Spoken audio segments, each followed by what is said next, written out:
Bismillahirrahmanirrahim. Alhamdulillahi Rabbil alamin.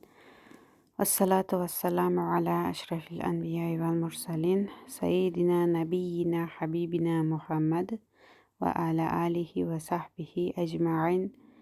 Thumma ma ba'd. Assalamu alaikum wa rahmatullahi wa barakatuh. Xo'p.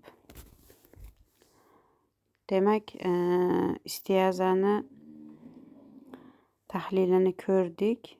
Endi bugun basmalani inshaalloh tahlilini ko'ramiz. Demak, birinchi harfimiz ba harfi kasroli holatida turibdi. Bu yerda pastki labimizni pastga tushirib, tiniq qilib bi deb to'g'ri chiqaramiz. Ya'ni besmilla deb boshlamaymiz.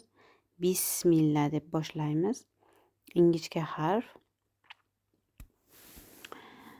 Xo'p, undan keyingi harfimiz sin harfi sukunli holatda kelyapti. Demak, sin harfimizga rohavaq zamonini berib, ko'proq ushlab talaffuz qilamiz. Havosini chiqaramiz. Sofirini eshittiramiz. Va til bilan tanglay orasida qamamaymiz. Talaffuz qilayotganimizda yengilgina ingichka talaffuz qilamiz. Istifala harfi. Demak, bis. Ya'ni bis deb sotqib qattiq bostirib talaffuz qilmaymiz. Bis deb yengilgina talaffuz qilamiz. O'sha bis deb ushlab turgan zamoningiz bu rohavaq zamoni bo'ladi. Keyingi harfimiz mim harfi. Mim harfi ham kasra harakati bilan kelyapti. Demak, iyagimizni pastga tushirib, o'sha pastki labni pastga tushirganingizda pastki tishlaringiz ko'rinadi. Demak, bismi bo'ldi, ya. Mi tiniq kasra eshitiladi. Undan keyin vaslali hamza. Bu yerda al artikl qoidasi, idg'om shamsiya qoidasi bo'lyapti. Demak, lam keyingi lamning ichiga komil kiryapti mahroj sifati bilan. Vaslali hamza o'zidan oldingi harfni o'zidan keyingi harfga ulab beradi. Shunda mana shu Alloh lafzidagi lam ustida tashdid bilan turibdi. Va mana shu joyda ko'ryapsizlar, ustiga alifcha qo'yilgani. Bu yerda yashiringan alif bor degani. Xo'p. Mana shu joyda bismil deb birinchi sukunli lamga boramiz. Sukunli lamga borganimizda bayniya zamoni beriladi. Mana shu bayniya zamonida biza bismil deb mil qilib lamga boramiz. Keyin la deb ochamiz o'rtacha zamon berib. Shunda bismillah deb ikki harakat cho'zamiz ingichka. Bismillah. Chunki lam Alloh lafzi jalolasida ham yo'g'on ham ingichka o'qilaydigan harf hisoblanadi. Bu yerda ingichka o'qiyapmiz. Alloh lafzi jalolasidan oldingi undosh harf mim harfi kasroli kelgani uchun. Shuning uchun ham milla deb ingichka o'qiymiz. Bismillah deb ikki harakat cho'zib, keyin hi deymizda, higa boramiz. Demak, bu yerda Alloh lafzidagi yumshoq hayimiz kasra harakati bilan kelyapti. Iyagimiz pastga tushib, o'sha pastki labimiz pastga harakat qiladi va shunda bismillahi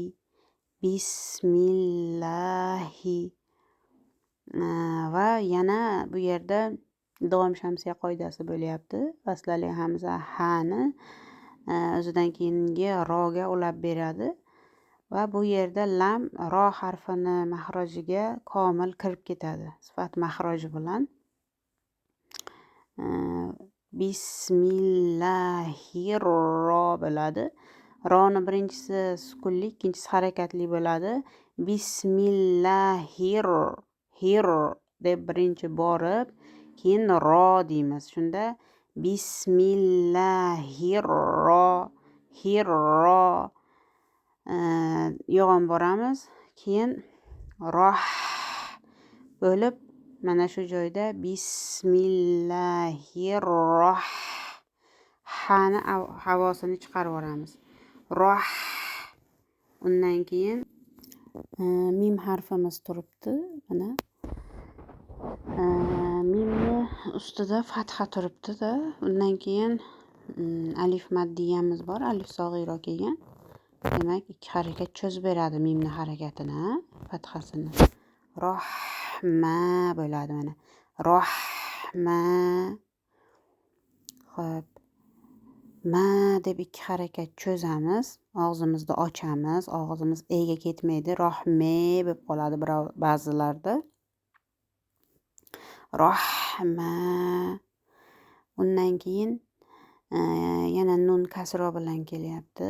Iyakni pastga tushiramiz labimizni.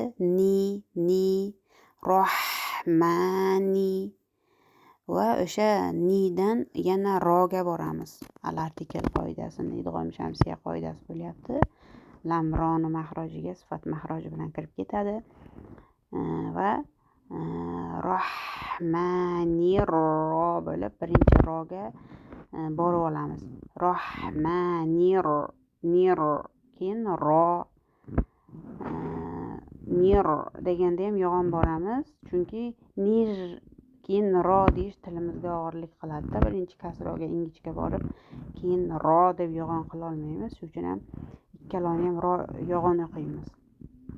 Nir ro keyin ha kasroli bo'lib kelyapti. Iyagimizni pastga tushiramizda rohi bo'ladi.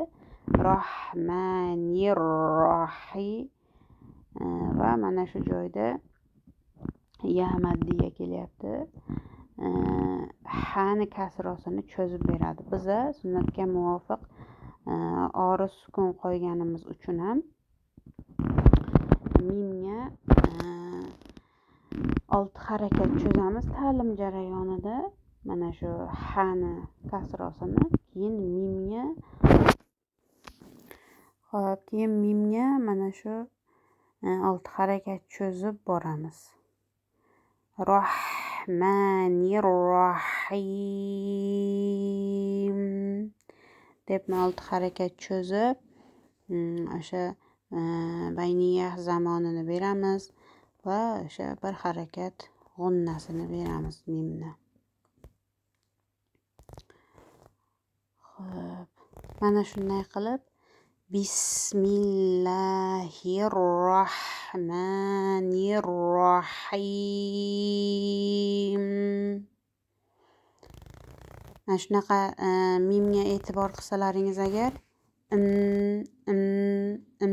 degan tovush chiqadi ketidan. Ko'pchilik rohim deb tez to'xtaydi-ku. Tez to'xtamaymiz-da. Rohim. Mana shunaqa im deb bir harakat g'unnasini beramiz. Bismillahirrohmanir. Xo'p, demak Bismillahirrohmanirrohim deb xuddi mana shunaqa shaklda o'qishga harakat qilingizlar. Chunki to'g'ri o'qisalaringiz, chiroyli o'qisalaringiz o'zlaringizga ham yaxshi. Harflarni mahrojdan chiqarishga harakat qilamiz. Shoshilmasdan to'g'ri o'qiymiz keyin. Inshaalloh. Alloh barchamizga xayrli, manfaatli ilm bersin.